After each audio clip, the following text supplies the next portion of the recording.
That's how fear is broken down. We can do it. You know, they did it, we can do it. You know, Cuba broke away, Vietnam can do it. Vietnam broke away, they can do it. These workers fought, we can fight. They occupied their factory and they won, we can do it and win. That's how struggles begin to grow and develop, and that's how fear breaks down. So identification of socialism and the state. I'll just say very briefly that the real question is socialism what happened in Russia?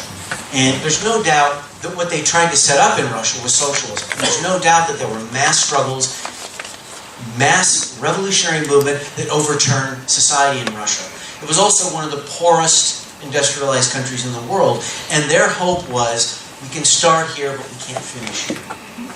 We can cling to power, but in conditions that are impossible. And one of the things that Marx said from very on is he said, and I talked about earlier in my talk, socialism has to be based on abundance. Without abundance, all the old crap will revive, in spite of the desires and wishes of the revolutionaries themselves.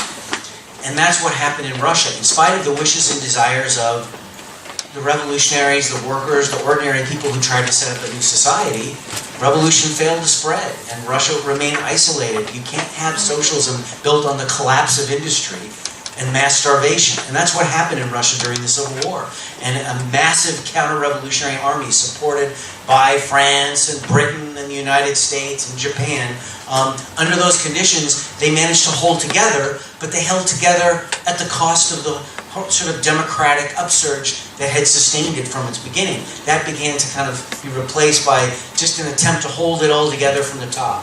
That's the conditions in which bureaucracy grew, and in which you had the development of someone like Stalin, who then used the rhetoric of socialism to justify a system of state control of property, which was had really moved very, very far away from what it is that the revolutionaries had wanted in the first place. That then has obviously all kinds of consequences for how people perceive socialism for years and years, and it's been one of the albatrosses around the necks of socialism for years. A revolution that was initially a beacon for the entire world became something which had to be explained. Well, if you want socialism, what about Russia? Well, Russia was an attempt to create socialism in impossible conditions, and it was reversed by the material strangulation of the revolution on the basis of the rise of the bureaucracy, rather than its outright defeat by successful armies that tried to defeat it.